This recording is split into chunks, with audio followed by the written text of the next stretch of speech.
Welcome to What in the Smut podcast, where the books are horny and so are we. I'm Elle. I'm Kay, and today we have a very special guest with us. Hello, I am Jayce from Jayce Reads Romance, a community dedicated to empowering women about sex and sexuality through the reading of romance novels. And I am so excited to be here. We're so excited to have have you.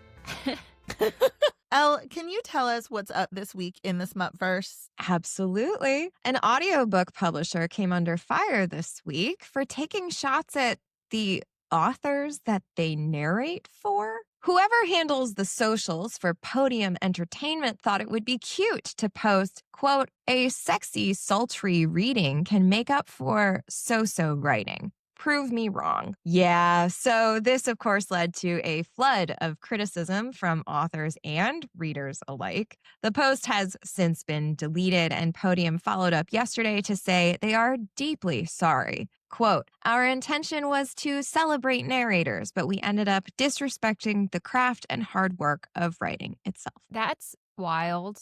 I bet you somebody got fired. I hope for someone got sure. fired. We've talked about this offline, but it makes me immediately think to the disrespect of romance. Like, oh, romance is so writing. Yes. Yep. And that was definitely called out in a lot of the comments on the post, like on the post about it. Like, it was just like, oh, you want to come for romance writers? I don't think so. I'm also thinking, Podium, you do so much romance. Literally. Much romance. How are you paying your bills? Such a bizarre choice. Like, I have to assume that this was an intern who just like thought they were being tongue in cheek. I'm pretty sure it was a dude. You will fit right in on this podcast today because that's pretty much my thoughts exactly. True. Now, I'm not sure I could have handled a sexy, sultry narrator for the book we read this week. Kay?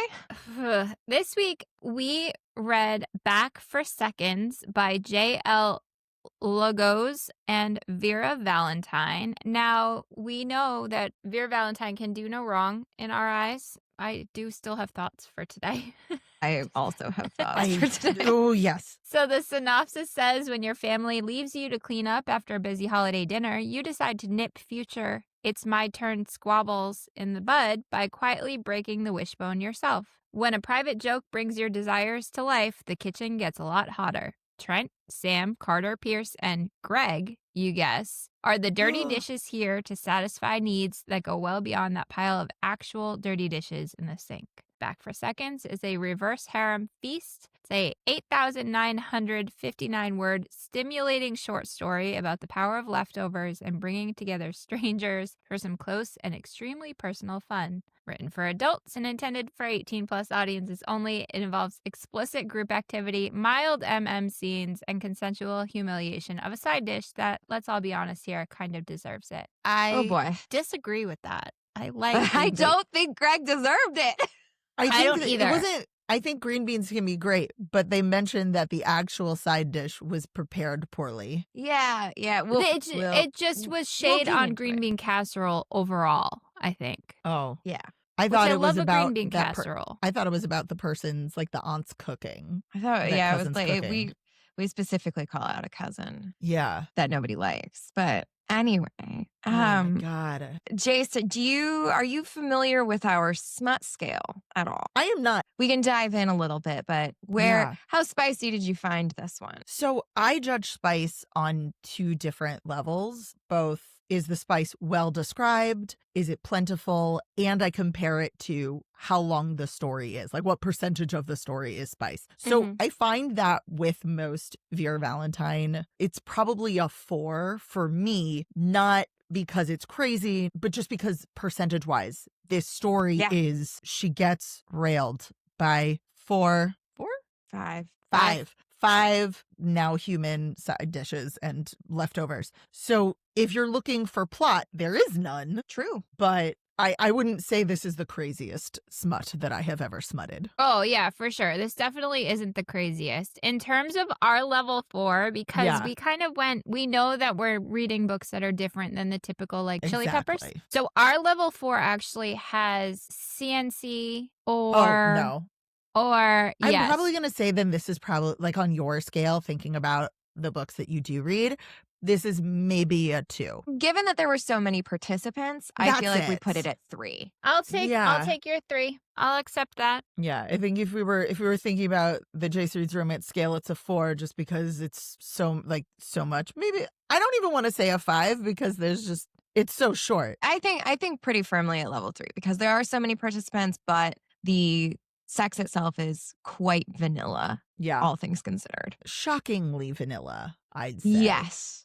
Yeah. So in Mhm. terms of trigger warnings, I think the only real, aside from the fact that like these are all strangers and we're kind of in the business of dealing with sentient objects coming to life, I think like the main trigger warning, I was very caught off guard by the humiliation of Gregg. Yeah. The degradation and humiliation of Gregg, I think, was worth calling out, even though it's not directed at the main character. I think it's a particularly jarring one if you're not prepared for it. Yeah. Also, group I like sex this is would be an Yeah, obvious of one, course. but yes. And if you are someone who doesn't like MM, I don't know why you're Yeah. listening to this That's true. podcast, but if that is Yeah, we not don't for you. generally call that out as a trigger warning because It's not. It's not. But some people, I was on, I disagree. And this is the challenge with so much stuff in romance. It's not standardized. But someone was making an argument that reverse harem and why choose are different because in why choose there's no sword crossing and in reverse harem there is, and I'm saying you're wrong. But Yeah. some people don't want sword crossing. They want just everyone all about the one female person. Interesting. See, we talk about this a lot where I Mhm. don't mind when they can keep themselves occupied because that's I too love much a sword attention crossing. on one I person agree. at a time. It's too much. I think It makes me anxious to think that I have to please 5 men at the same time. I loved the book. It's Not Your Damn Omega by Devin Sinclair, but it is a. I have Do you it on have my it? shelf. Have you read Yes. it? Not yet. I met Devin Sinclair at Books, Gowns, and Crowns. I met her at I Smut was like, Lovers Yes. last year, and she's amazing. And that is a Omega verse, why Mhm. choose reverse harem thing, and they do not cross swords at I all. see. But Okay. there are Interesting. 5 of them. So lot. Oh, that's so many. That's a it's lot. so Oh, boy. many. It's so many. Okay. It's just constant. But this one, it was interesting because there's like MM contact, but Yes. it really was all about our main character. I have a question. I Yeah. don't think I highlighted this. I'm looking at my notes right now. Do we ever find out her name? No, it's No, 'cause second it's- person. It's second person. Do you have feelings about that? Because I I have so feelings many about that. feelings about this. We'll get I into almost wanted that. to put it as a trigger warning because, like, Is second this is person. the first. Yeah, this is the Yeah. first book we've read on the podcast that's second person. I was trying to think of the last time I read a second person, and Yeah. now I know why I don't. Mhm. Right. Yeah. So for those not familiar, second person is when the writing says, you feel this, like you Mhm. do this, you did this, like your aunt said. And it's like, it's a very specific vibe that I don't think I have seen since I was like reading fan fiction daily. Yeah, You know, it's like, become very popular, or it is a very popular thing in the erotic audios. And I don't mean spicy That makes romance books. yeah. Like Yeah. Dipsy or Quinn, I believe they Mhm. are intended to be written as you, Yeah. which is one of the reasons I don't like them. Yeah. I don't like it. Yeah. So we'll get into it and we'll kind of talk a little bit more about the perspective. But Kay, Mhm. do you want to tell us about the reviews? So this had a 3.7 overall on Amazon and a 3.3 on Goodreads. So a 4-star from Amazon says ridiculous fun. In Soviet Russia, leftovers eat you. But here in America, they do a lot more than that. Look, this is goofy, I admit it, but the running gag about green bean casserole made the whole thing completely worth it, in my opinion. Disagree. A 5-star says this is literature. Okay, I went into this with low expectations, thinking it was going to be some degular smut, but this was delicious. The second person POV was weird at first, but it really worked for the whole story. The premise was actually pretty sound with some actual plot, which is crazy for like 30 pages. The spice was not bad, but the humor, oh girl, this book made me laugh. Gary/Gregg with 3 G's was adorable and deserved better because green bean casserole is delicious. I agree.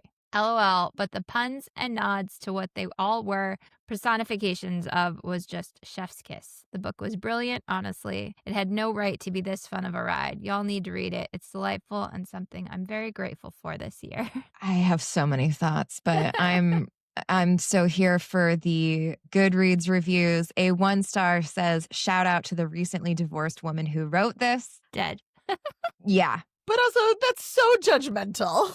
It is, but like, given how many times we talk about your shitty ex, I understand where it's coming from. And finally, a 3-star on Goodreads. Unhinged and hilarious and filled with steam. I am not mad about reading this one on KU. Am I going to recommend it to my friends? Sure, if they enjoy a wild tryptophan-laced ride of Thanksgiving magic erotica. Am I going to clean up after Thanksgiving? Nope. But this makes a good argument for reasons why I should consider it. Wild. So, as always, we are going to run through the full plot. If you want to give Vera and J.L.Logosz their Kindle Unlimited page reads, pause here. We will be right here waiting for you when you get back. Boy. Are we ready to get into it? Absolutely. Oh boy, yeah. So starting off, like we were saying, I can't remember the last time I read a second person novel. No, and me unfortunately for me, I was immediately like, how dare you tell me what I am feeling and who I am. And like, I have a hard time with books that feature names of people in my real life.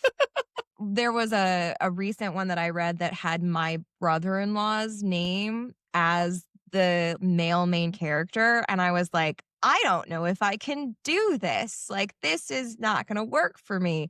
And so this added layer of like it being me. And I'm just like, oh, no, thank you. It just didn't work for me. We know this. I love a why choose. I love the reverse harem, but I did not like immediately being put into that role. It was a bit of a jump scare. I'm not gonna lie. I feel like this might be a Vera thing. I also did not like the second person. It makes me very secure in my dislike of second person. Like, okay, I have now read this again.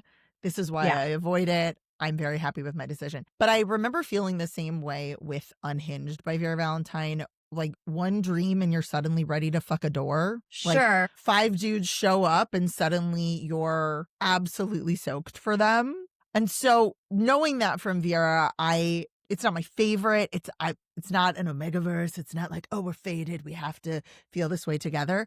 But I could let that go. And I probably was able to let it go faster because I was struggling so hard with the second person part of it. I was like, well, my brain is crashing out because of the second person. I don't have time to crash out about the fact that suddenly 5 dudes show up, and I highlighted that he slipped another button open watching your face to gauge your reaction. I was like, this is page 4. Yeah. What? And this is a 30-page novella. So, Yes. I mean, can this even be considered a novella, or is this just a short story? Because I feel think like this is very much in a short story. It's less than 10,000 words. It is very, very brief. I mean, like, we talk a lot about novellas and we talk a lot about whether they have any plot to speak of. And I wholeheartedly disagree with the reviewer that was like, this had a surprising amount of plot. Like, no, there was no plot. Absolutely not. the plot was everybody else went to a movie and she was left home alone to clean up. That is more unrealistic than 5 men showing up and suddenly fucking her on the dining room table. Correct. We're talking Thanksgiving Day. Who's going to the movies on Thanksgiving Day? And who's leaving one person when the rest of the family left to clean? Well, And why would you leave, like, volunteered. Why are you leaving your volunteered to say one 'cause she was like, I random need them. cousin, too? Like, it's not even Yeah. her house. That's There- true. There was a lot of suspension of disbelief with this. So Yeah. what plot there was absolutely didn't make any sense. And I think, yeah, no, so it is very classic for Vera Yes. for any novella to kind of like get to the point. We talk about having a destination and we need to get there. I would put this on like basted levels of like, oh, suddenly we're just okay with this and Yeah. we're not going to question it really. Although I have to say, I much preferred that this was actual men. I knew you were going to have that critique. I was like, oh, this Basted- is basted if they became yes. men. It's one of those things where they're, especially in more traditional spaces, and I know y'all deal with a lot of indie. I still deal with a lot of trad, but their short stories are becoming very popular. And like, what is the intention behind the short story? If the intention behind the short story is I want to watch 5 dudes bone this girl, you hit it. That is, congratulations, you did it, A+. If the intention is I want to see some sort of character journey, fail. Absolute Not here fail. for it. Not Yep. this is not the place for it. Also the timing of it. So everybody leaves. She starts to clean up. She has time for five. I'm assuming Yeah. they're not they don't seem like one pump chumps. So some serious time together. Yes. And then she's able to have aftercare and go on the couch and like go to sleep before her family comes back from a movie. What movie are they seeing? The extended edition of one of the Lord of the Rings movies, sure. I was like, is it Wicked for Good? Like that's going to be 3 hours of your life. But yeah, it's very long. They're gone Yeah. for a significant amount of time. yep. So we do start with everybody left, and then she finds the wishbone on the platter. Yes. And this is something that, like, growing up, my mom always did Thanksgiving. So we'd have the wishbone hanging on the stove, on like one of the knobs of the stove, so it would dry out because it takes Yeah. several days for it to dry out so you can snap it. Ella's looking at me like I'm insane right now. No, I've I'm never just done fascinated that. because I've also never done this. This is not. You've never like, I've snapped a wishbone? No. Like maybe once, and it was like, oh, this is a thing that people do in media. It's Yeah. not like a tradition. I grew up my whole life with my mom really doing Thanksgiving dinner. And this is not something that is going to snap night of Thanksgiving. So Interesting. when she pulls on both sides of this and is like, one wish is that she'll maybe get a beautiful pair of boots that she had her eye on. And the Yeah. other wish is that the leftovers will clean themselves up. And she pulls this wishbone and here's snap. Now, it takes days for this to dry out. Like, we're talking Thursday. You can maybe do the wishbone on Saturday night, probably Sunday or Monday. This is a plot hole I didn't realize was there. Well, so I'm now looking this up because I am that person. It says it was the same every year. You'd set the wishbone aside on your aunt's windowsill, waiting a day or two to dry it out. Then your youngest cousins would get in a screeching, crying match over who got to pull it apart. Your ears ring again just thinking about it. So has it been sitting out is my question? Or did she just decide to break it now so that it won't sit out? Yeah, she Yeah. decided to break it now so she didn't have to deal with the cousins fighting over it later. And because it wasn't sitting out, it theoretically shouldn't have snapped. Yes. Yeah, Okay. because it still is like much more pliable. Interesting. This is Yeah. so fascinating. I did not know. I'm So- learning so much. I mean, is it possible? Probably. But like in my experience of 38 years of wishbones. Yeah. No, I'm now thinking of other, I don't eat a ton of turkeys, but even, like chicken bones, even the big ones, when they're fresh cooked, there's no snap. Yeah. They kind of break and Right. crumble Yeah. and splinter. Yeah. Okay. True. All right. So we found plot hole number 1. Can I just say, I always love when I'm able to teach Elle something.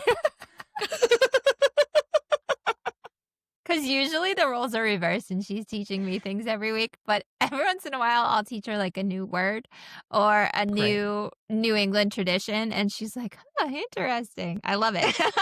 I love it. It's my favorite. So when this snaps, she gets goosebumps. A warm current of savory scented air breezed through the kitchen like someone had just opened an oven, and a distant bell chimed, sounding an awful lot like a kitchen timer. This almost reminded me of like the moment in, what is it? Lindsay Lohan and Freaky Jamie Friday. Lee Curtis. Yes, Freaky Freaky Friday, Friday. yeah. So it reminded me of that, with that like moment of when it happens. Mhm. Yeah. And then You saw the larger piece that ended up in your right hand, so she had identified which one wanted to be which wish, I suppose. Yes. And looks up to see a black T stretched just perfectly across a broad, muscular chest, a truly impressive pair of biceps, and a handsome grinning face. Yeah, it's immediate. They turn into people immediately. Yes. Which I can appreciate after having read Basted a couple weeks back. Yes. Because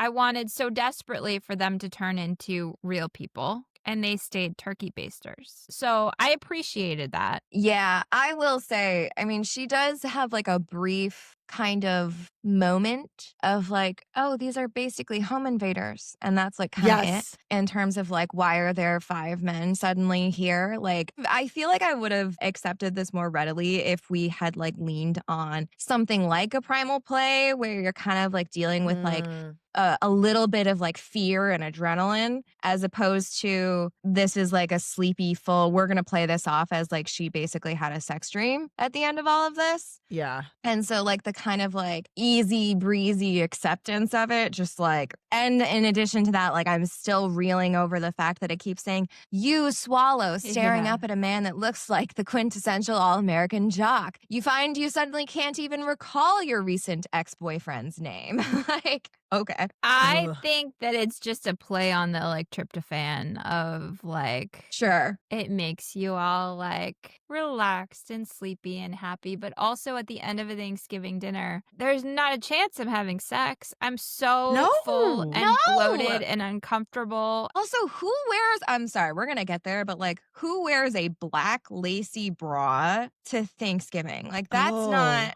No. So we recently got to be on Jayce's podcast and we talked about sexy, comfy.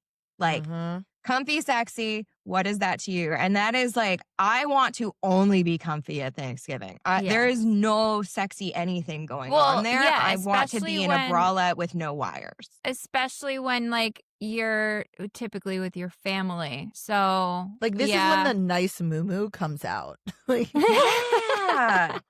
Yes. I think she's also wearing hose. Yeah. Isn't she? It's like she's wearing pantyhose. Yeah. It's a choice. What's interesting too is I feel like there's so much that we don't talk about. And like we're talking about your aunt and your cousins. There's no mention of siblings or parents or grandparents. Like, what happens to your parents? Why aren't you, like, are we just trying to get away from the fact that, like, you're with your family, and if it's, like, slightly distant relatives, it'll make it less weird that you're fucking on your aunt's table? Like, I don't know. This is one of those moments when, again, we come back to what is the intention of this book? It is, I want them fucking by page 5. Yes. Yeah. And succeeded.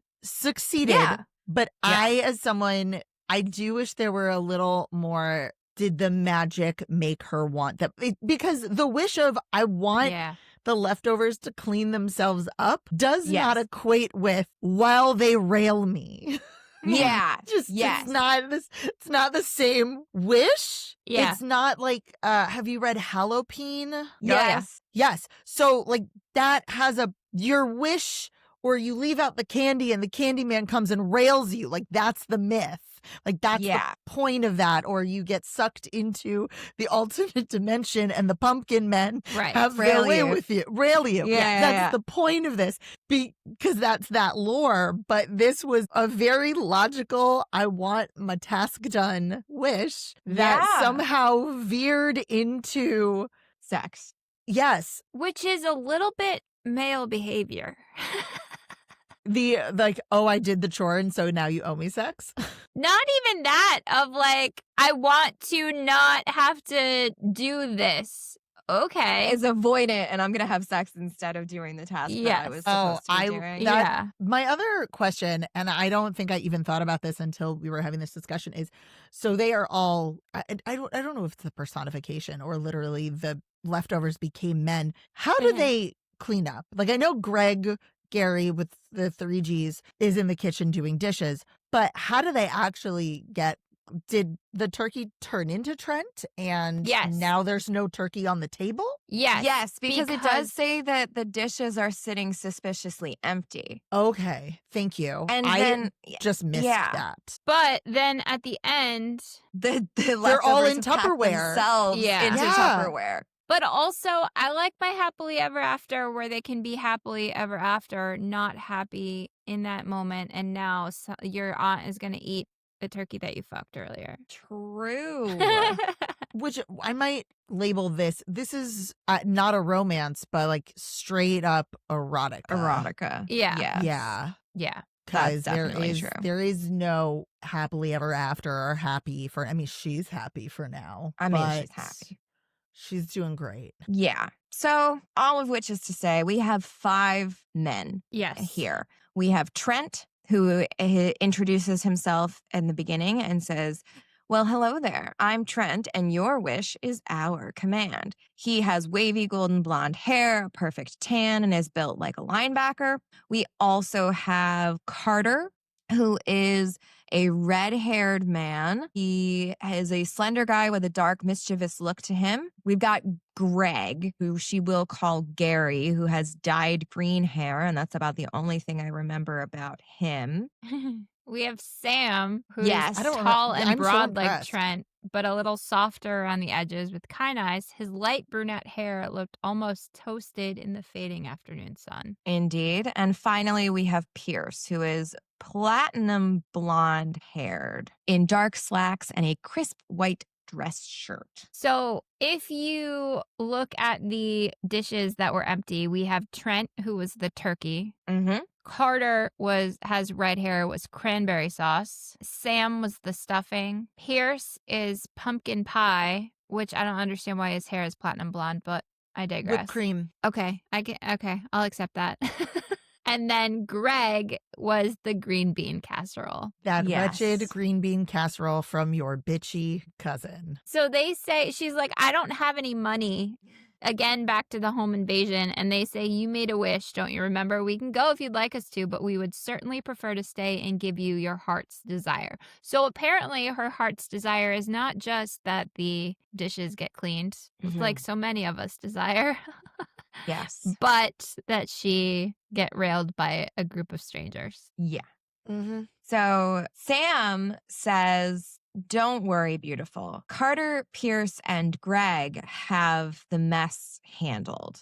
Because she's like, the stupidly attractive men want to vacuum and clean up? Really? Okay. Okay. I mean, I understand not wanting to look a gift horse in the mouth in a situation like this where you're faced with cleaning up Thanksgiving dinner all by yourself and a mess, but I still take issue with the fact that we're just like okay with 5 strangers in the house. It's just it's struggling in my brain, unfortunately. Also, one of them says, you must be uncomfortable. All that hard work today, nobody appreciated it. And now you're left alone and overheated to clean up this mess. She's at her aunt's house. Why Yeah, was she doing all of the cooking and the cleaning on this holiday at somebody else's house? This is why I'm saying, like, there's a huge plot hole here. Where are her parents? Is this a Cinderella kind of vibe where it's just like, oh, I had to slave away myself, and then I had to clean it up, and then I had to clean out the cinders and the ash. Yeah. Where? It's one of those things where I think you have to be here for the vibes. Yeah. You do. You You have to absolutely be here do. for the vibes and the fucking. I don't want to say this about, because I think that Vera has done some really great books. Like, Yes. Yeah. Vera has done some top notch Yes. plot, sex, steam. I loved it. The crazier, the better. This is not one of them. This is not a book that I want to spend, like, I will spend no more mental energy thinking about this book when we're done recording this episode, because the more I think about it, the more plot holes will arrive. And not that it isn't worth my time, but like, it's not worth my time. I should just go read a different spicy book. Yeah. But like we often say that Vera Valentine can do no wrong, and I think this is certainly not my favorite of hers. But it's co-written, so who knows? Who knows? And that I feel like makes things difficult too. Yeah. And this isn't like For You's Thanksgiving where they traded off chapters and perspectives. Like we are Yes. talking fully co-written, all from the same perspective. And so I'm always curious kind of like what that process looks like and who's like, behind any particular choice is a little bit less obvious. And it is impressive that I don't feel like we have warring Writing styles. yeah. Yeah. Because I feel like Pounded by Poseidon was Thea Mason and Holly Wilde. And during that read, I felt like I could very easily pick out when we were dealing with a different writer for a specific paragraph. Whereas this, it feels like one voice, which is impressive, but it does not feel like Vera Valentine. Yeah. I'll give you I that. agree. It also might be the second person. Like just that's true. Like it's hard to say. I'm serious that I don't think that I've read a published book, indie or otherwise, that was written in second perspective. I don't think I've read a published book. I know it exists in fanfic. I know it exists in the audio erotica sphere, but it also feels like we're not getting a ton of her thoughts in this perspective. We're getting her experience, but I'm not in her head, which is probably the reason why I felt so thrown by oh, you think it's home invaders. Oh, but you're totally fine to fuck it. Like there wasn't a moment in her brain where she felt overwhelmed and responded to them and could feel the magic of the wish, overtake her, which is one of the things that makes these kinds of like meat fucks believable. Oh, if you know, I heard that at Steamy Lit. It was on a panel. The moderator was like, "Do you prefer meat cute, meat fuck, or meat hate?" And I was like, "That is so great." Oh my God! And I thought you meant meat like turkey meat. Oh my God! I was gonna say at first, because we were talking about a turkey and because we've been doing the Thanksgiving theme this month, so at much food. First I heard meat as in MEAT also. Okay. And then I was like, meat fuck. Oh, wait, like meat cute. And I until you spelled it out for me, I firmly was like meat as a euphemism for dick, or meat as in turkey meat. Oh my God. Okay. I can see that this was the wrong audience to throw that out there without explanation. The other thing that I think the perspective threw me was not just that it was second person, but also that it was past tense. Yeah. Oh, yes. In most stories, past tense, I think, feels most natural for a lot of books. Like it is rare, I feel like, that I read a book and I'm like, oh, past or present, like I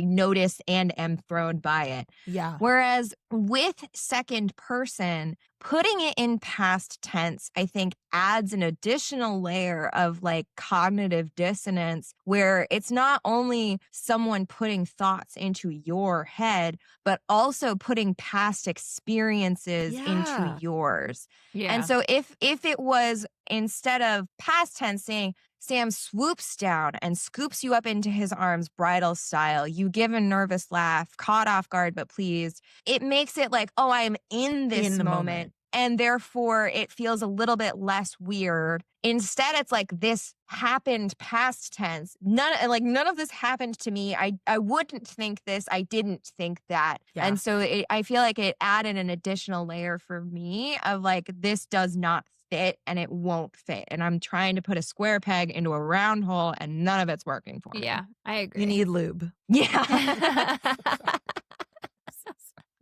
Which is another, like, we can get to the olive oil conversation later. Yep. Desperately need to get into the olive oil conversation. God damn it. Like, no, I know. friends. I literally was like, we're going to have, like, this is going to be the first book where I don't have to give a TED talk because the characters did it for me. And then no. No, I'm like, okay, no butter. Butter is a bad idea. Correct. Why is olive oil Dairy better? would have been worse, but olive oil is still wrong. All of it is wrong. Do you know what should go down there when you need lubrication? Lube. Yeah. Lube. That's it. Lube should be used as lube. Yes. That is, I feel like What I are your give this TED thoughts on Talk coconut oil? I know some people who swear by coconut oil, but I still am of the feeling that lube should be used as lube. Also, I feel like coconut oil has a lot more opportunity for bacterial growth than lube, water-based or silicone-based, just because coconut oil is something that can be consumed and used in that way. And so I feel like lube is always a TED Talk that I go on, and also sex in water is always a TED Talk that I give constantly. It's a terrible idea. Jayce, I'm so glad you're here. Just every single time there's sex in a bath, I just want to throw the book. There was one book that I read where they had sex in the ocean, in the goddamn ocean, standing in the waves. And then went and had sex on the beach. And I was like, this is a terrible idea for everyone. Was this washed up with a Kraken? Because we read this one. No, this was shit. This was a novella that I read last year. You are getting sand in places that sand should not go. Yes. No, thank But you. we digress. We do. Sorry. So, no, Never we apologize. always digress. Yeah. So, one of them says to her after putting her on the table, or you, us, whoever. Her, it. I'm going to continue to say her because, again, I didn't even cast the female main character because, one, we don't get a name. It's just you. She doesn't introduce herself to them. Nope. Because she's not supposed to, because it's supposed to be you. Right. And I didn't. She didn't like does it. have a pussy. She has a pussy and she has breasts. And she has Yes. breasts. That does not necessarily mean that you identify as a female. However, Interesting. That is so Take. accurate. Yeah, it's a great point. God damn it. Like, another know. reason why I am not a fan of this second person. I Yes. think it's fair that in this case, we are female identifying, presenting, and I read it as myself, and I am a cishet woman. So that is, how I'm approaching it. But I would caution anyone who has any sense of gender dysphoria, like it would probably be a hard read Yeah. because they talk about your anatomy. The person's anatomy. Yeah. I think for the sake of our discussion, it's okay for us to continue using she, her. But if you're coming into the story, that would be a consideration. That's a Yeah, good I think point. if we wanted to say more words, we could say the point of view character, but Yes. I think that would get annoying. Yeah, I agree. I think that would get annoying Anyway. for us to say and for you all to listen to. To hear over and over and over We're, again. we're going to save you from that. So So it is they Sam. put her up on the table. Yeah, so Sam puts her on the table and then is starting to unbutton her blouse, but also asks her, "May I have the first taste of those luscious lips?" And we've Yeah. read far too many stories that I did not think that he was talking about the ones on her face. I'm not going to lie. That's valid. That's honestly a very valid question. Yeah. I will say there's a good amount of asking for consent. Which we love. Love a Yeah. consent. I love consent.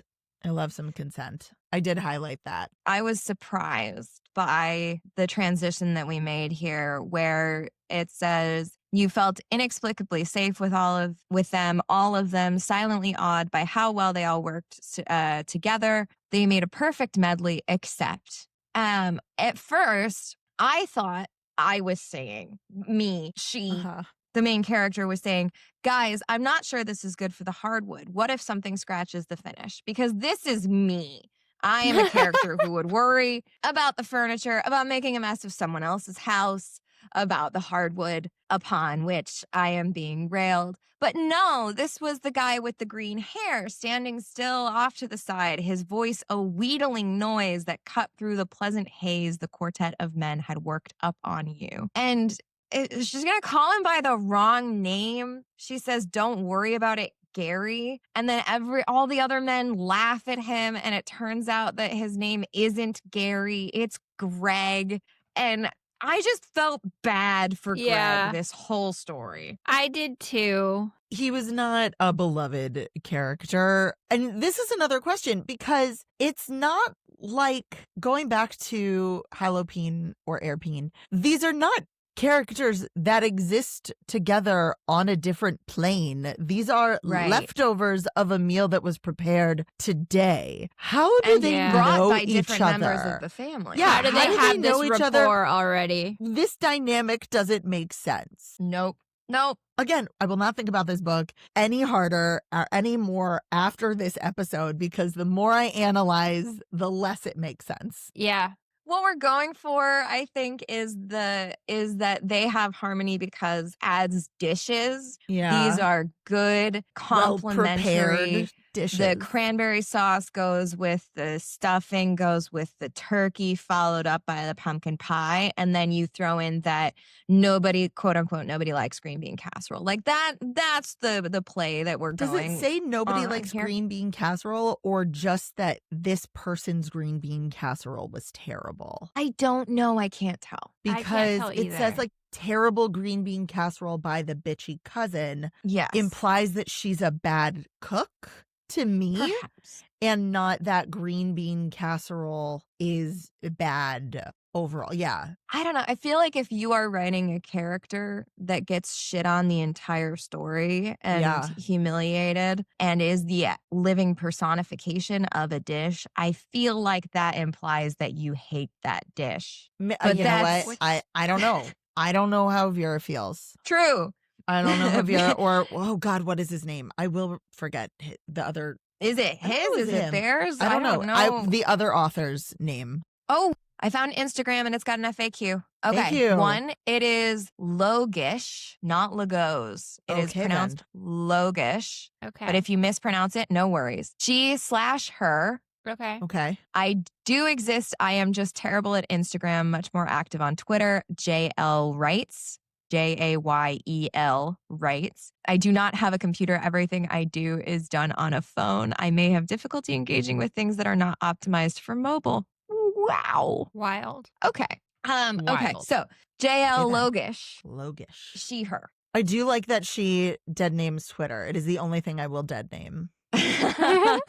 Yeah. True. So Anyway, Yeah. everybody laughs again except for Gary, who does.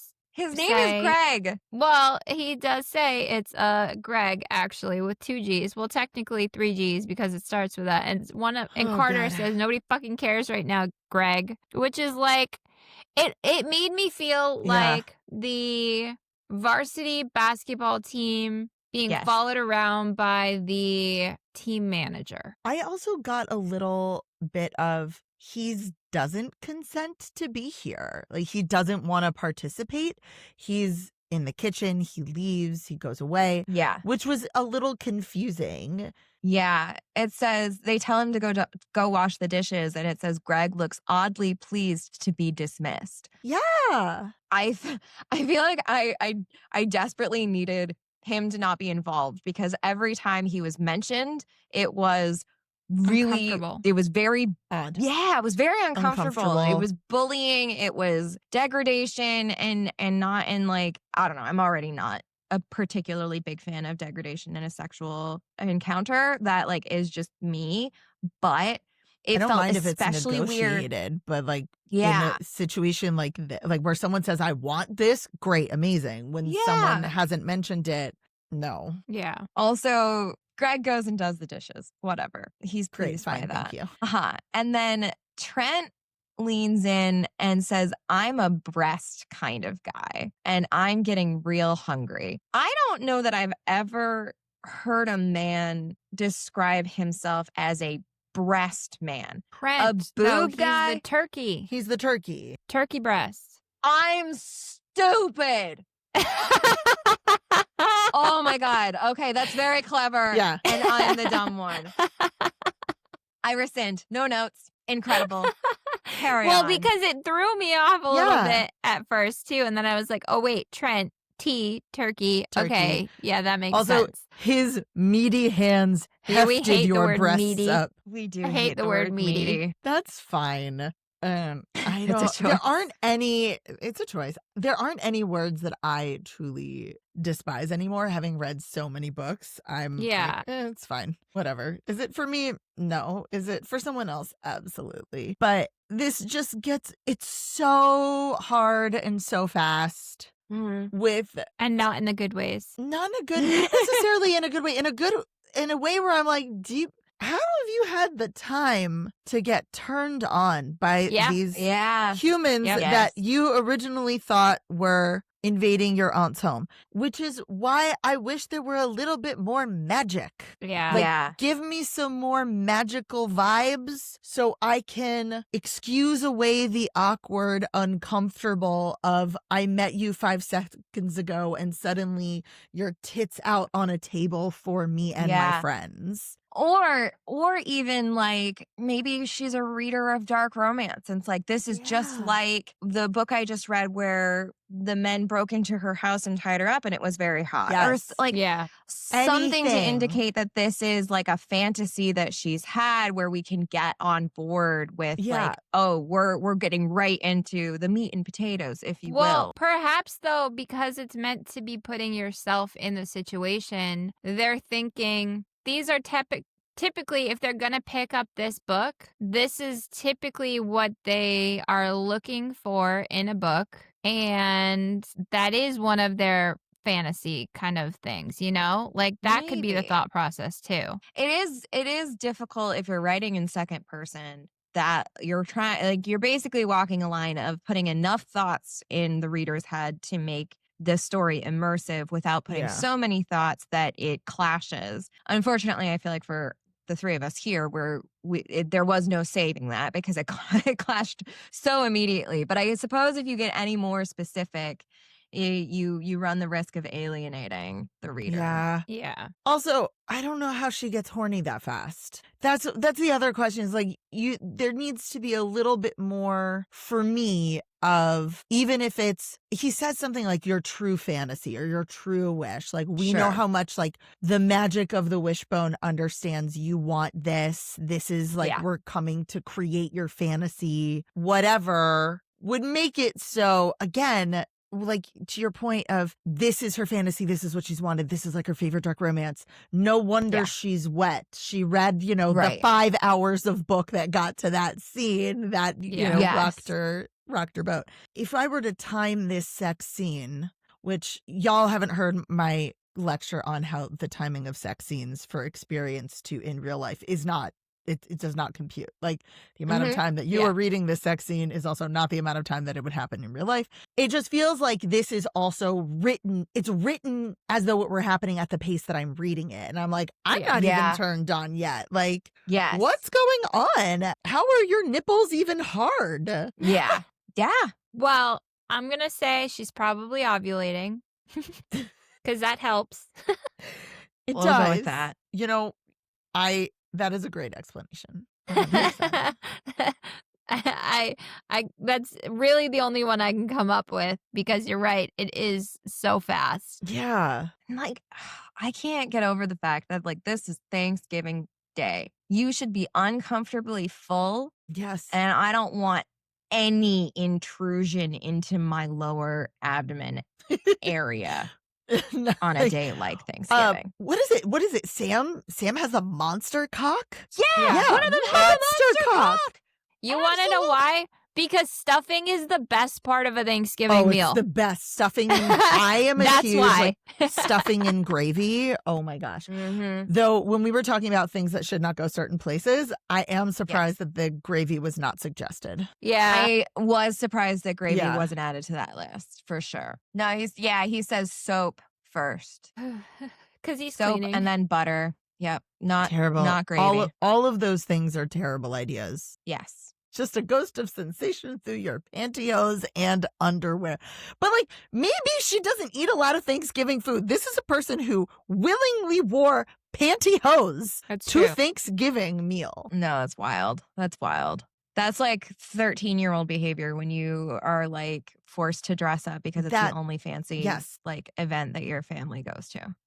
1,000% yes. But so Trent gets on his knees at the edge of the table. This is the strongest table in existence. Yeah. Yeah. Yeah. I mean, 'Cause sure. also- I 'cause guess. Because Carl's also going to climb up on the Yeah. table. There's going to be a moment when she's on the table getting fucked and someone's on the table and she's giving them a head Behind and then her. other two are making out. Yeah. So you got at okay. least 3, maybe 4 grown people on this table. This is solid woodworking. Hardwood. It is a hardwood table. But Okay. So we're going to make a Trent, terrible joke. Yeah. before he starts to really enthusiastically go down on her, which we love here Oh my God. when a man is enthusiastically going Yes. down on a woman. Yes. He does stage whisper, gobble, gobble. I fucking hate it. I laughed out loud. I can't even judge it. Like, when it's a pun, when the puns are that on point, Yeah. are they cringy? Yes. But when else are you going to say it? This was pretty funny once you start to realize that, oh yeah, Trent is the turkey. It made me laugh. And you Yeah. know what? You should be able to laugh during sex. 100%. Absolutely. Though I don't know how I feel about Pierce and Sam's like thumbs being in there for like the outer labia pull. Yeah, Pierce and Sam cupped your inner thighs in their warm hands, each man using a gentle thumb to open your labia wide for Trent's feasting. I mean, teamwork Okay. makes the dream work, right? I guess. I get it. Just it feels like a lot of hands that don't need to be like that don't need They to could be, be employed elsewhere to Yes. better effect. Yes, Yeah. 100%. And they will Which be. they eventually will. They are. but- They are.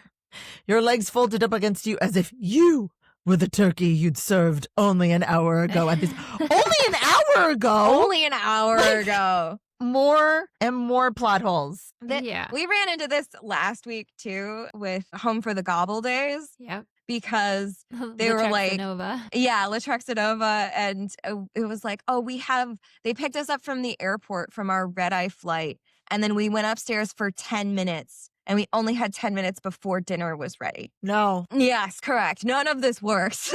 no, none of that is accurate.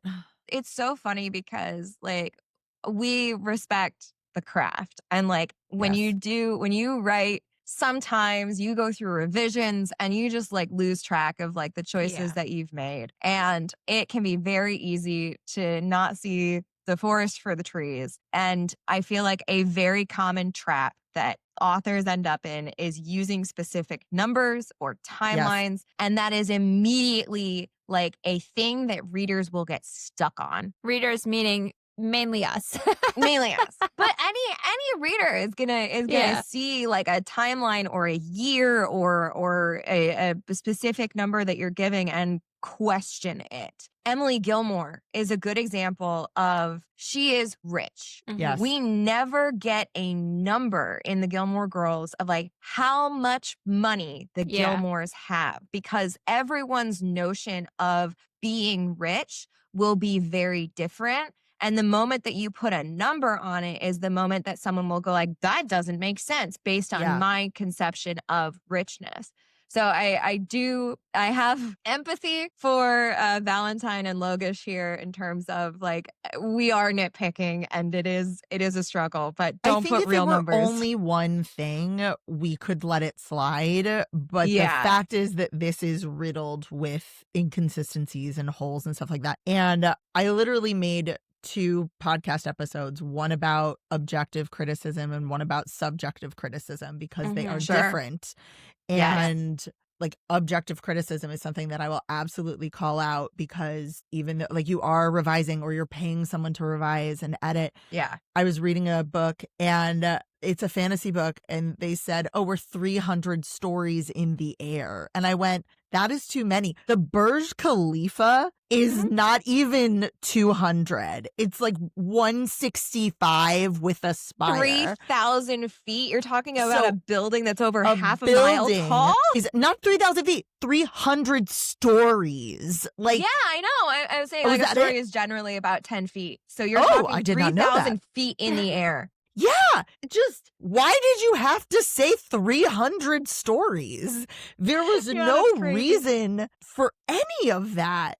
No. That's an objective thing that I can Yes. comment on. Like, sorry, we don't have the technology, and I don't care what fantasy world you live in. You didn't mention an elevator. Like, no. But yeah. So back on track. Back on track. So somehow, an hour Mhm. ago, the meal was served, the meal was consumed, and everybody Yes. skedaddled. Yes. An Yes. unknown number of somebody's skedaddled. We know that there Right. are cousins. We know that there is an aunt, but we don't know anything about any specifics. So we get a real quick orgasm out of her, It is very fast. which can't be me.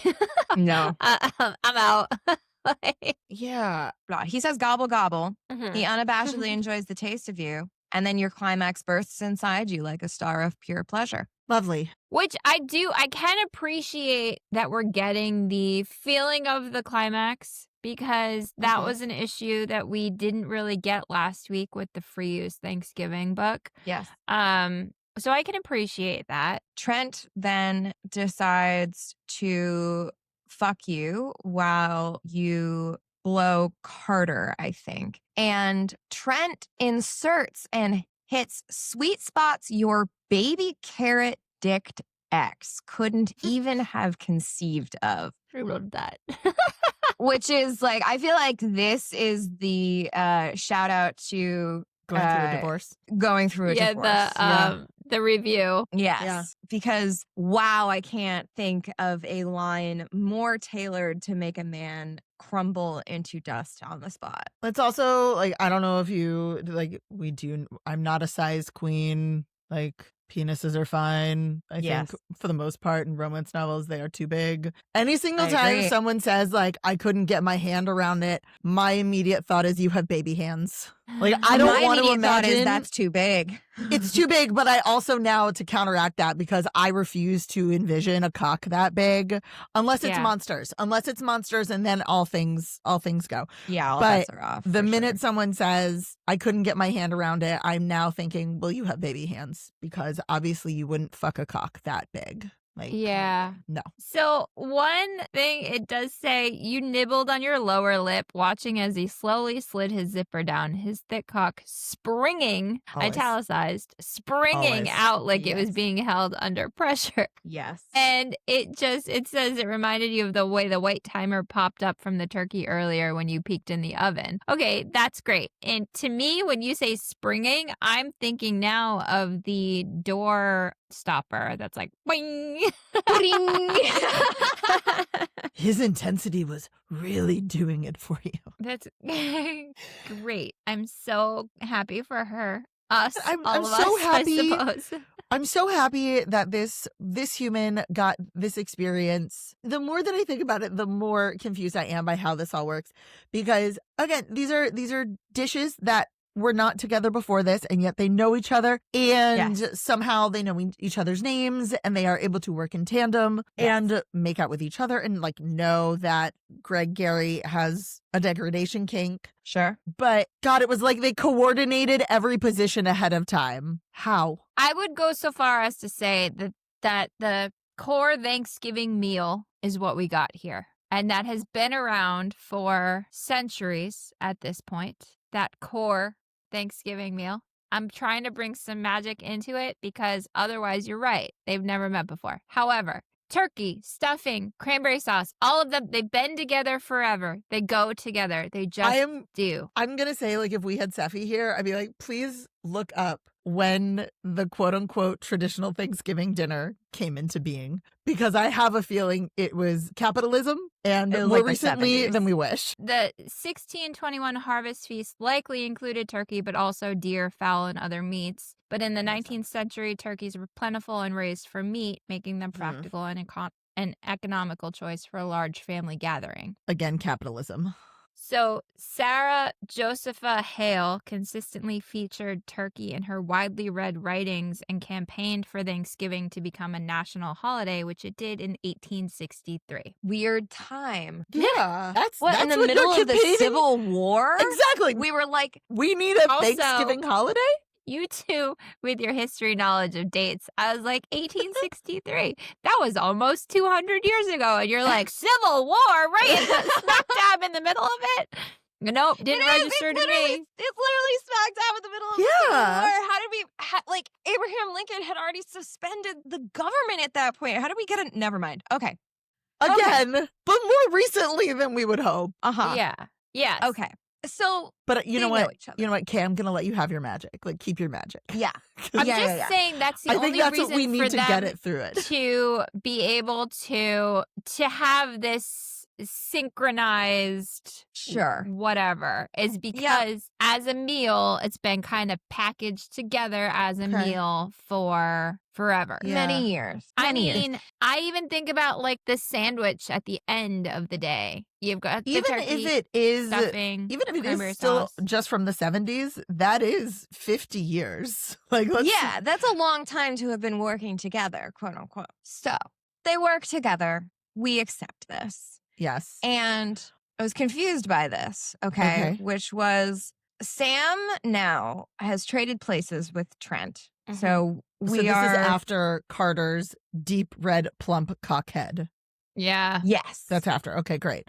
Cranberries. I didn't love that description, but also No. cranberries. Yeah, that makes sense. Yeah, I didn't like the I'm not- description. I feel like something is wrong, but then cranberries. Yeah, it's rough. So Sam has inserted himself now. We're moving through the list of men. Mhm. And then you're making out with Pierce. And Yeah. then two of Trent's fingers intruded between your lips and stroked the surface of your tongue. Yeah. No, I don't want a man sticking his fingers in my mouth.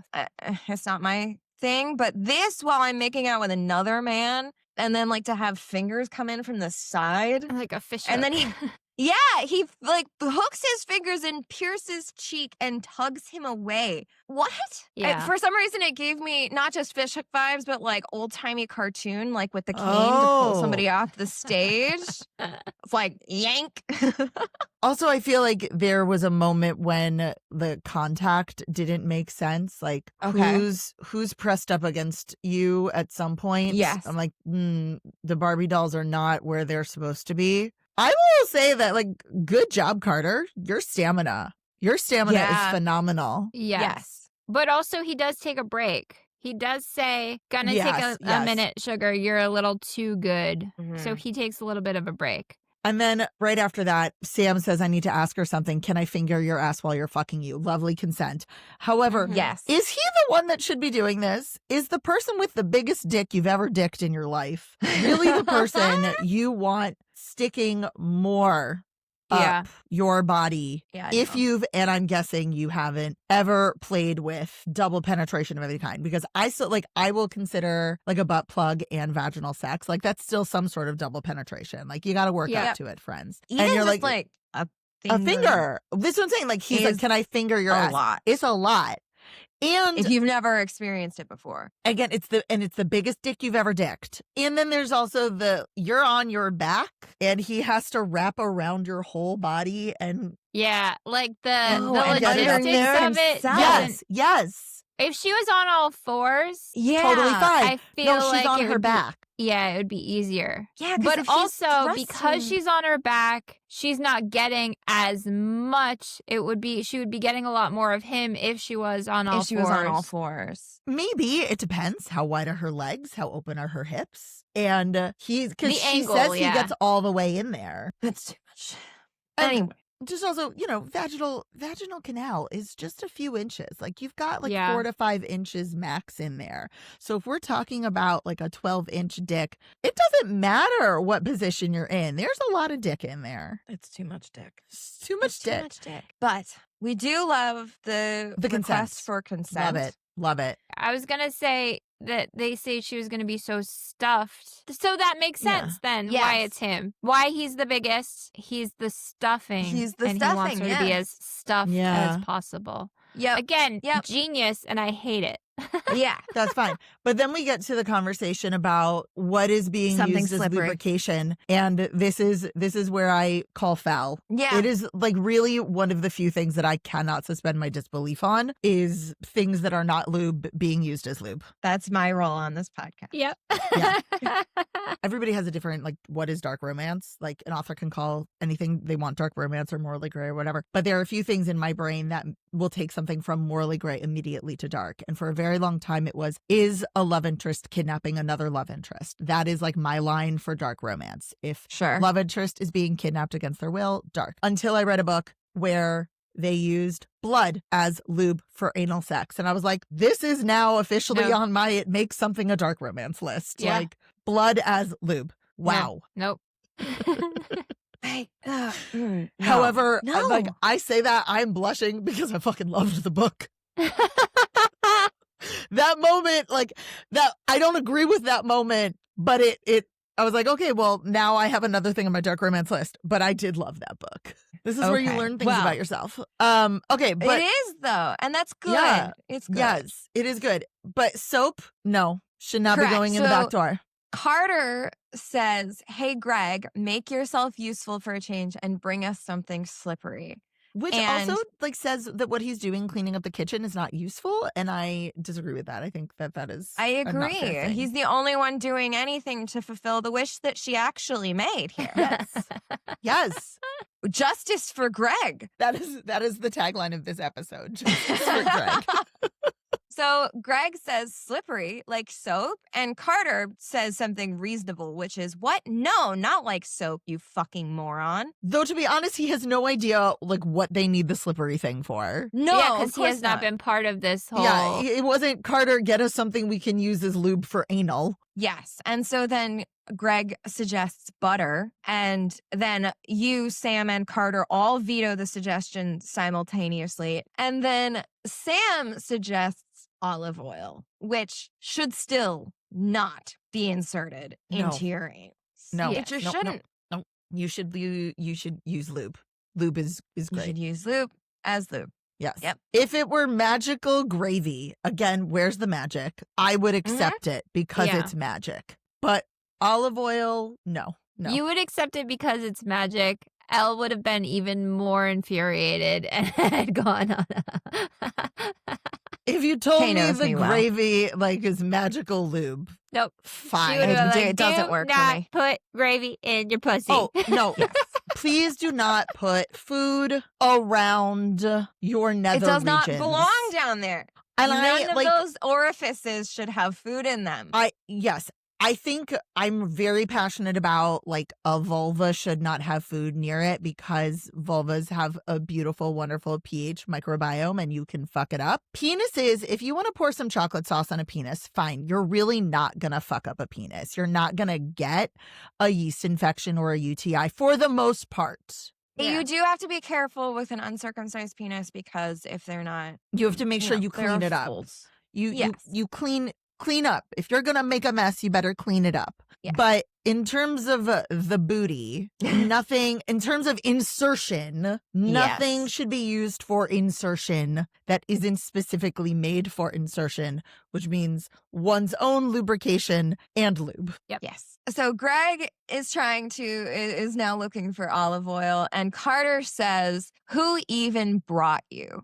Carter's voice is dripping with disdain, but you didn't miss the way that Gregg squirmed at the comment, catching his lower lip between his teeth and pressing a hand against the tented front of his khakis. So this is the first indication, I feel like, that we get that Gregg definitely has a degradation kink. Yes. Yeah. But it is never discussed, it is never negotiated, it is never consented to, and it still made me uncomfortable. Mm-hmm. Yeah. Yes. So then we get that Sam starts to carefully work his thick, slick fingers into your ass. Now, again, we're talking about the biggest dick she's ever had and more than one finger. It sounds like from the get-go. Skillful fingers stroke in Fingers. and out of your ass, timed with his increasingly erratic thrusts.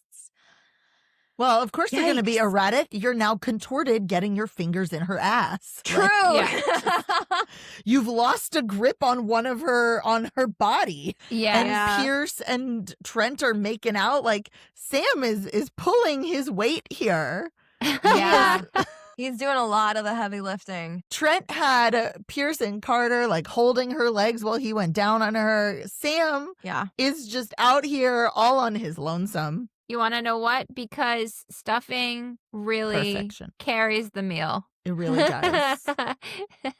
You know what I also I didn't particularly like here is she comes immediately at the start. And then we watch a parade of men over and over and over again have their orgasms. And we don't see another one from her until the very end. And it's not even described for us, really. My feeling for multiple partner scenes, especially if like this, it's multiple partners focusing on a single partner, is you should get one orgasm per partner. Yeah. Agreed. Yeah. Yes. I talk about pulling your weight, especially, I mean, it is bizarre to me because usually when you talk about someone's first interaction with anal play in addition to being penetrated, like that usually is such a new sensation and can cause such like a cascade of feeling that it makes sense to me that that first like insertion would cause, if not like a full-blown orgasm, like ramp up to a quick next orgasm. Like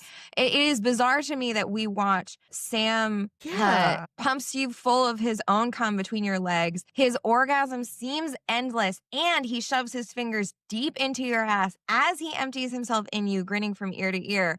And none of that she has no orgasm. Ends up in Carter coming. No, and Carter has just come in her mouth. Yes. Like we should have gotten like a cascade of Did she come climaxes. while Trent was fucking her? No. Yeah, so only from oral. She came when he ate her out. Which again, foreplay, clit stimulation, friends, so important. We love that, yeah. I love it. Always a good one. But no, you need more. I'm surprised, Vera. Like, where are the orgasms? Yes. I personally do love, as much as I don't like how Gregg was treated, I love a multiple partners come in an orifice. I love it. Yeah.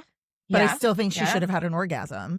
Yeah. And this is where Carter then goes over to Gregg and starts saying, we don't know what to him. Yeah. And starts like whispering. And start groping Gregg. Over his pants. Yeah. Yeah. Yep.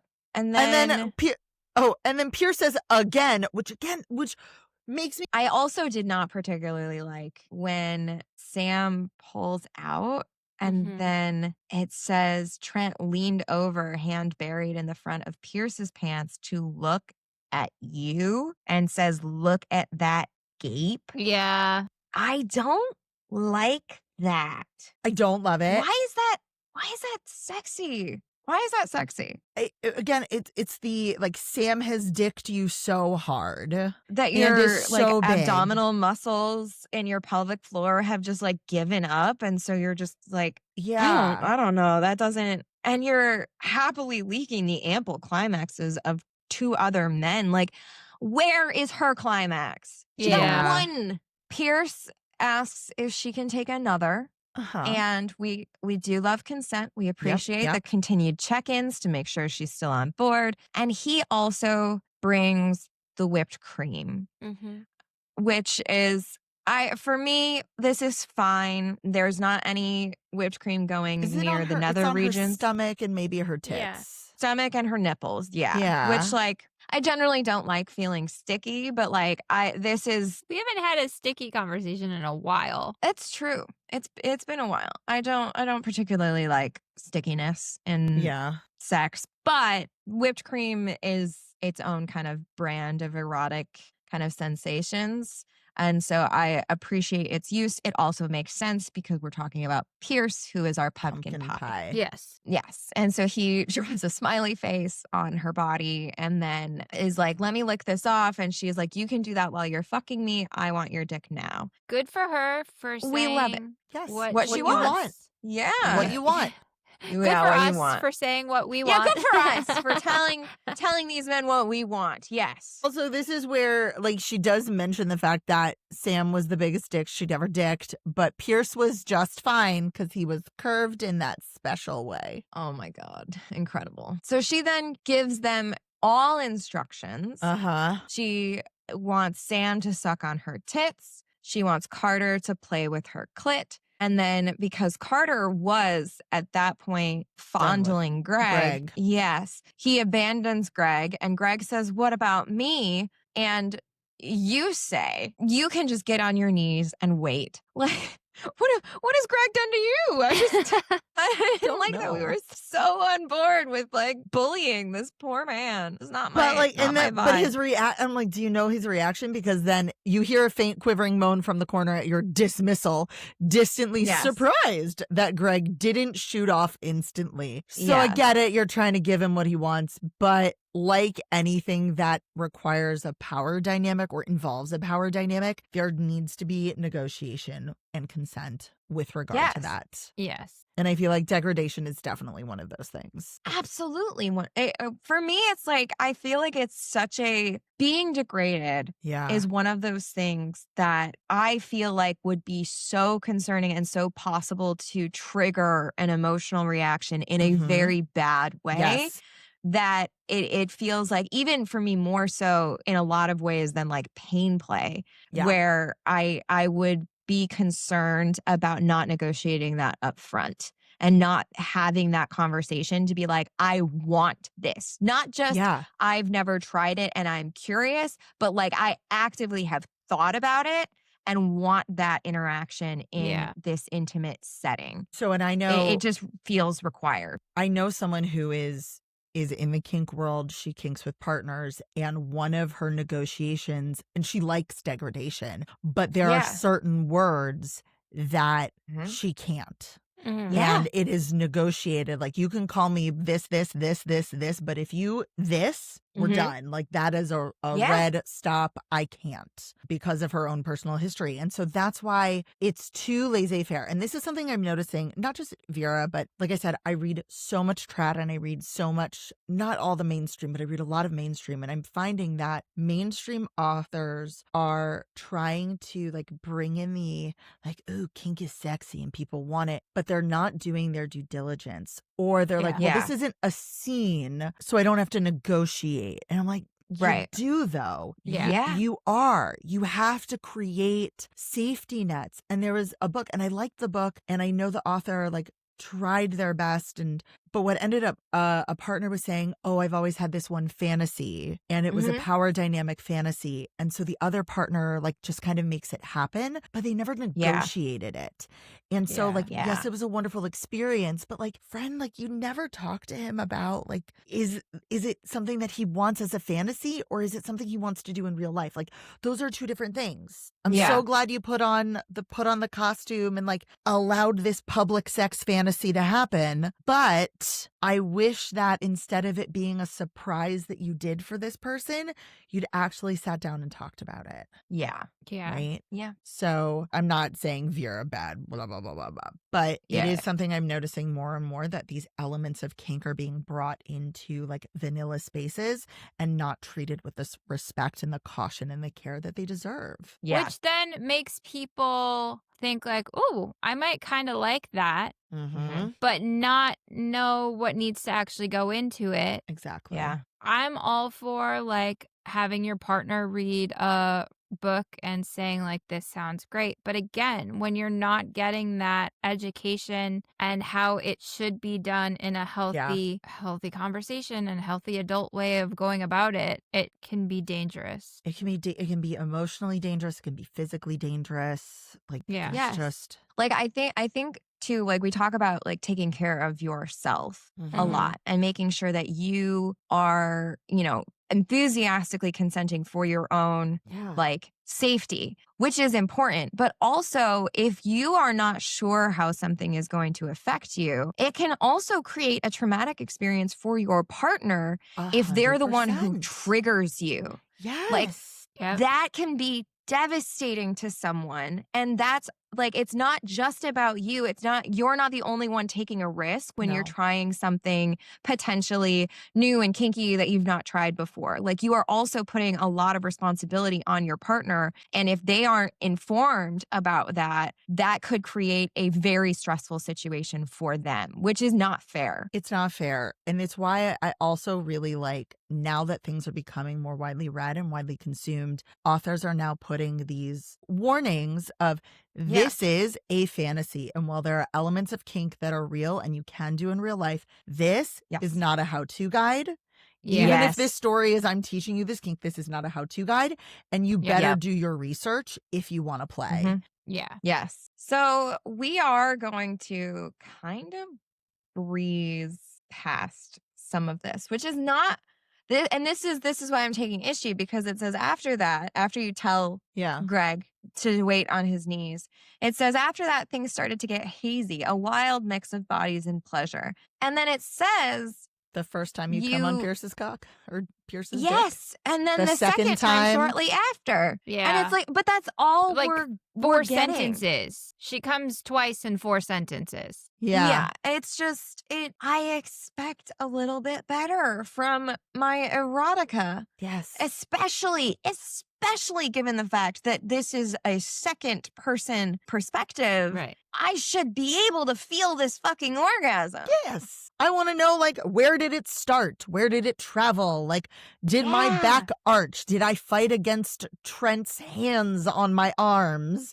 Did he praise me as I came? Like, or did he, like, gag me with a kiss? Like, you are correct. Also, Pierce's dick and not Trent or Sam's? Yeah, we got Pierce's dick gives you 2? And But you want to know what? Sam's was too big. True. Goldilocks. It is. Or you know what? Maybe she needed a bigger refractory period. Like women have that too. Like maybe he made her come during oral and then she just wasn't able to build it up. Yeah. But then that is weird why Pierce was able to give her 2. I don't know. But also we get that she needed the G-spot. Yeah. Stimulation. G-spot and clit stimulation. Carter's hands on her clit. Pierce's hitting her G-spot. And then he comes. He does. I don't like this line. The long, sticky line of cum stretched and dripped between his spent cock and your entrance. Yes, I don't like that. And then, yes, the guy had actually gotten down on his knees, which means you threw that line out without any care for Gregg. Yes. Gregg shuffles forward, eye level with the tabletop, and you are surprised that he had gotten down on his knees and he begged, please, please let me clean you up. I can be good, so good, I swear. So then Gregg eats you out, and we're going to get some descriptions of all of the other men's cum like spilling out of you while this happens. Yeah. Yep. He moaned, and you could feel the vibration of it in your sensitive, swollen flesh. The fast, wet, frenetic sound of him jerking himself off desperately under the table set you off. That it didn't work for me. I don't know. No. That just like, that felt very. Also, is he wet just from pre-cum? I don't have a phallus, but I'm pretty sure that, like, unless you're not circumcised, like, you should also use lube while jerking off. Isn't that the joke about hand lotion and stuff? Like, it is kind of having, some experience around phalluses. Like pre-cum will dry off relatively fast. And so then, fast. Like then how is it chafing. Wet? Yeah, it's the Maybe he just has a lot of it. I mean, that's a thing. Okay, I'd like to move on. Yeah. Ugh. All too happy to use his face as a sex toy. Yes. And Gregg practically sobbed his gratitude as he licked, his arm jerking frantically, and you heard the wet sound of his own orgasm splashing onto the linoleum. Yeah. We get too much detail about that and not enough detail about her coming. You want to know what? Missed opportunity, and you're going to hate this so much. Please. For the cum to taste like the dish. It was a missed opportunity, but I do have it highlighted that, one moment, please. Doesn't Carter's cum taste like tangy or something? Yeah. That I don't like that. Yes, Carter, because we skipped a little bit over the deep red plump cockhead. Yeah. crowned with a tempting clear drop of pre-cum. And it says you're pleasantly surprised to find his taste addictively bright and sweet. But that is the only indication, aside from the fact that the men, like, we get some of Sam's, like, earthy, herby scent because he's stuffing. So he's got some, like, oregano vibes. But other than that, I agree with you, Kay, that we had a missed opportunity to have them taste like their dishes. That is so. Which typically you hate. Job. So I don't hate it. I don't like food in orifices that it shouldn't go. Yeah, I mean, if it just naturally tastes like that, that's different. So different. I don't know if I like being teamed up against.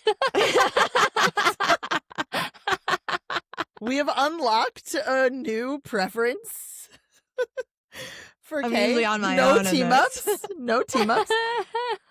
But like, okay, so you get one more orgasm. Greg's happy. He gets a little bit more degradation, but Carter's like petting him and he's happy. And then it turns into like the dream. Yeah. Your brain finally went fuzzy after that last orgasm. Your hazy memory became more of a series of impressions than conscious thought, but you remember being lifted by a set of strong arms and soothed in the warm water of the shower. So they took you upstairs. But then you woke up on the couch. And you were slid into a soft tee and your favorite pair of lounge pants fresh from your suitcase. I have so many questions about your situation. She traveled there. Is she staying at her aunt's? And then cooked the Thanksgiving meal herself. And then cleaned up. Her family sucks. Yeah. Yes. So she wakes up on the couch. Clear the memory of your wild dream. And then we get like a step-by-step of realizing that you did, in fact, clean up the entire kitchen. Sure, it was just a sex dream, but you could hardly look at the table without blushing. Like, Indeed. I mean, I've woken up from dreams like that kind of like feel too real. I mean, this was real, but like where it catches you off guard if something triggers that again. I mean, I love the joke, like, that made you doubt it was all a vivid dream. You had never cleaned something so well in your life. Yeah. I did feel this. I felt that. The idea that you wished up a bunch of hunky strangers to clean the house and fuck your brains out was more likely than the idea you'd polished the family silver and put it away. I also don't blame her for not wanting to polish the family silver if she's essentially a servant. I get it. We do have a mention here of all of the dishes packed away in your aunt's vintage Pyrex dishes. Yep. Rich slices of turkey overflowing with gravy, pumpkin pie, perfectly sweet, garnished with whipped cream, cranberry sauce, red and tart, the stuffing with its delicious herbal aromas, and that limp, pathetic green bean casserole. Yeah. That's it. And then it's over. Yep, and then the front door flies open with a bang as all of your extended relatives pile back inside. Your little cousin's already arguing again, and you can hear your aunt yelling after them. This did make me feel a little bit like the beginning of Home Alone. Or I was also thinking of Home Alone. Any of the scenes with the family for Home Alone. It made me think of. Yep. Well, I will start with you, Jayce. Okay. How would you rate this one? I'm going to give it a 3. Okay. And for me, I read books that I don't like. So my 2s and my 1s are like, these are bad books. This is a solid 3 for me because it is only 30 pages. So that gives it a lot of credit. But there are too many plot holes. There are too many things not getting filled the way that I want them to in the written word and for our perspective. And I think that there's better Thanksgiving smut out there. Is this a problematic book? I don't love Gregg. Like, I don't love the degradation of Gregg, but I think it's just got to be like a solid 3 if I were going to be really brutal, maybe even a 2.75. Okay. Yeah. Okay, how about you? I think that this one lands at a 2.5, 3 for me. The point of view really threw me out and I'm glad it was only 3 pages because of that. If it was a longer book, I don't know that I would have been able to rate it that high at all. There were a lot of plot holes, but there were a lot of things that made me laugh. I think it's clever to have each of the characters' names start with the letter of the dish that they were. I think that though the degradation piece made me uncomfortable, seeing that it seemed to have worked for the character gives a different perspective of something like that for those people that like are definitely not into the degradation kink. To see that it can work is like, you know, I can appreciate that. So yeah, I'm like 2.5 or 3 for me, which is a step up from our other Thanksgiving books that we've read so far this year. That's true. I feel like I'm gonna be so much more brutal than both of you, but Yeah. I 1.5. Fine. I think that second person point of view is rare for a reason. And I think I just spent all 30 of these pages in such cognitive dissonance that it did not work for me. And then on top of it, the fact that we did not get her orgasms described as completely as their orgasms. Like, I'm in her head. Why am I not feeling as like dicked down as she is supposedly feeling right now? So it's a 1.5 for me. Like, I'm sorry, Vera. I know you can do no wrong, but this one just didn't work. I think like the more that I let it sit, because so often the books that I rate below a 3 are problemative. Yeah, Problematic. that makes sense. It's not problematic. I just think it's badly written. And I think you've like allowed me to be that critical. It's gonna be a 2 for me. It's gonna be like a solid 2. Like, 1 is problematic, but like I think I've now dropped it all the way to a 2. Thank you. All right. You're welcome. I'm glad I could give you that permission. It's true. If anybody decides to find me on the social medias, like on a place that things get rated, I probably will still put this as 4 stars because I disagree with the algorithm and like how it skews. And so there's nothing like one of the biggest lies on my Goodreads. It's my second biggest lie. The first one is my want to read page. And then it's the actual stars. Like, go into the reviews I write and you'll see my reviews. But I always put things at 4 stars because I think the algorithm is annoying. And it's like people read it as like somebody's 5 stars, somebody else's 1 star. Exactly. So what doesn't work for you doesn't mean that it won't be absolutely somebody's favorite book they've ever read. Yes. And that's part of the reason why I always rate something as 4 stars is because the Goodreads and like, I don't review on Amazon, but Goodreads and Amazon both, they take those anything less than a 4 star more critically and they'll stop promoting the book. Yeah. So it's why I always rate something as a 4 because it might be someone's 5-star book, like legitimately. Right. And I don't want my personal opinion to affect them. They can read my review about it and they be like, I love degradation and I never want to hear about an orgasm and I love second person. Great. Then this Incredible. is a book for you. Have at it. With all of that being said, Kay, do you want to walk us through your fan cast for this incredibly unique story, since we're not going to have a fan cast for the main character? So I didn't bother to do you. So there's no female cast for this one because we all are supposed to put ourselves in this situation. So, okay. Yes. So for Trent, the turkey, he was described as a jock type, all-American. Blonde. I went with Chad Michael Murray. This is perfect. I love it so much. I mean, he's aged pretty well, I think. Oh, yeah. Yes. Chad Michael Murray was my Trent I love it. choice. I love it so much.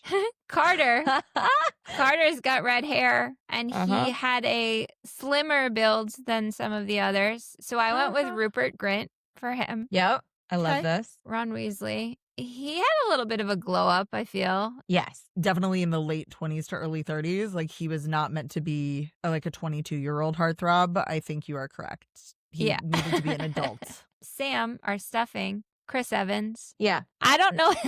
Yeah. I think I kind of disagree. I imagine him as like a thicker person. Oh. Well, here's the thing. When I was looking, if you look him up in his like peak Captain America. When he's like holding onto the building and the When he's like helicopter. when he's real muscly and peak training for his whole Captain America stuff. That is the Chris Evans that I'm picturing for stuffing. See, I think I imagine like a more Henry Cavill fic. That Henry Cavill's always the easy choice. Henry Cavill is always my choice. That's who I imagine as someone who could stuff me. I try to avoid Henry Cavill only because he is the people's male main character. Perfection. So I feel like that's the easy route is to go with Henry Cavill. No, that is correct. I used him once, and I want to say it was Morning Glory Milking Farm. So we still have 2 more. Man. Let's go. Pierce. Nicholas Hoult, who just recently over the summer dyed his hair platinum blonde. That's just vibes. I don't know. I have nothing to go off of for that. I agree. And last but not least, I'm sorry, I looked ahead. Gregg is Michael Cera. Tell me that's not the that is quintessential pathetic. The energy that Gregg brings to the party. Yes. You're so right. Wow. Like dye his hair green. Yes. So Michael Cera was my choice for Gregg. I love it so much. 100%. So Jayce, what are you currently reading? Right now, I am currently reading 2 books. I'm finishing up Gabriella and His Grace by Liana De La Rosa, which is the 3rd book in the Luna Sisters trilogy. It is historical romance written by a Latina author and featuring 3 Latina sisters from Mexico. It's awesome. And it also has a lot of like historical stuff about the, Mexican independence and stuff like that. So love it. Super fun. And then I'm also finishing up the After the End series, which is by A. Squared. Adriana Herrera and Ellie Hazelwood have started doing independently published stories. And so I am reading, what is it called? Prime. It might be Prime. I've read 6 of them so far, so I'm almost done. I know. They're great. Love it. Kay, I know what you were reading. You want to tell us about Mad Honey? So I finished Mad Honey. I did a book club with my family. It's by Jodi Picoult and Jennifer Finney Boylan, and they did a dual perspective kind of thing.